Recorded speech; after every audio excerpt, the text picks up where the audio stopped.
My friend, I think everybody who's on this journey with me, and we're on episode 7 together of episode 7? Is that right? Right, it's right, right? Yeah, episode 7. Just making sure.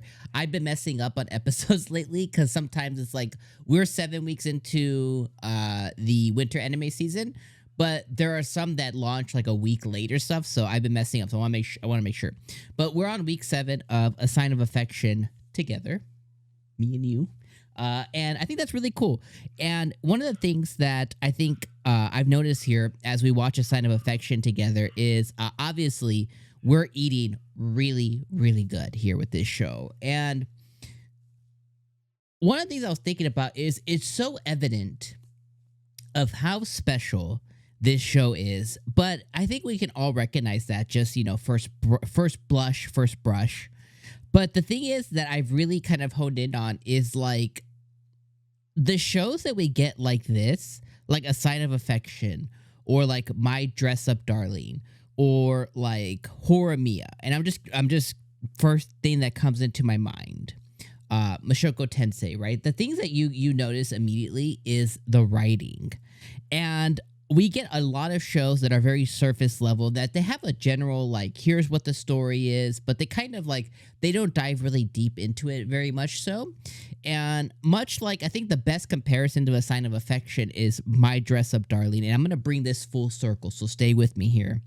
In My Dress Up Darling, you can tell that the person who wrote that story, and if you haven't watched it, please do, you could tell that that person was so connected to the cosplay scene and to the doll making scene that they dove into the very deep contextual things that had to do with both of those areas of interest.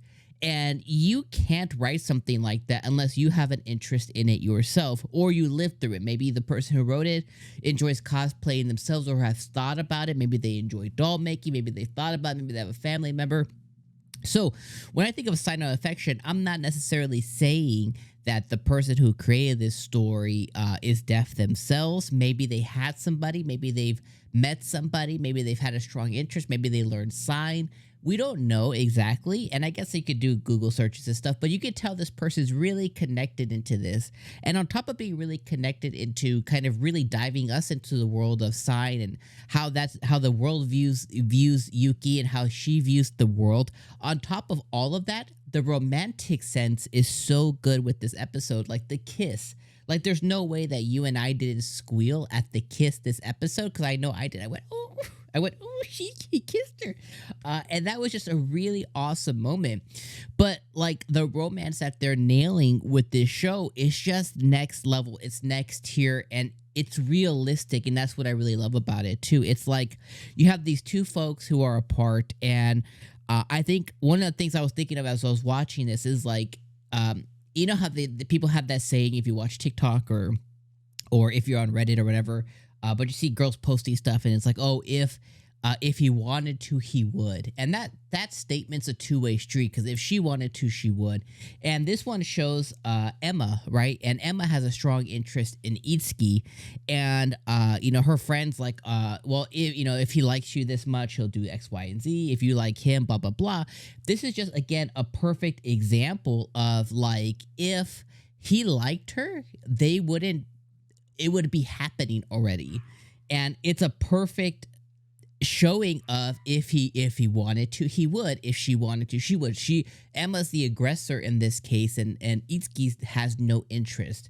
But on the opposite side, when it comes to Yuki, 𝐒𝐡𝐚𝐧𝐬𝐿's full in. If he wanted to, he would. He's learning sign. He's putting the effort. He's making the gestures. He's learning how to sign the alphabet.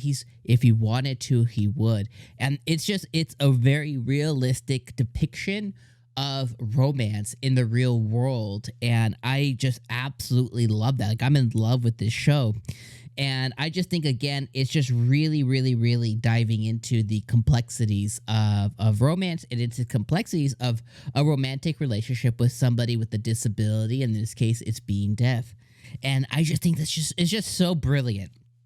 And I can't say enough, but I love this episode. You know, we got a real world view of Yuki's friend working in the real world. We got a real world view of Yuki trying to get a job and what it would be like in the real world, which is very hard if you're deaf. I imagine it's the same thing if you're blind. Like, it's just very difficult to get a job in those fashions, and like most folks aren't willing to take that risk on you. Like, it's a real world depiction of it. We got to see Osh and his sister immediately is like, oh, you know, good luck with your new man and blah blah blah. And we got to see Osh and her again, realistic depiction of some guy who can't commit his feelings, but they're childhood friends. Realistic depictions of all of this. And then on top of that, you know, we get the realistic love that's blooming between them.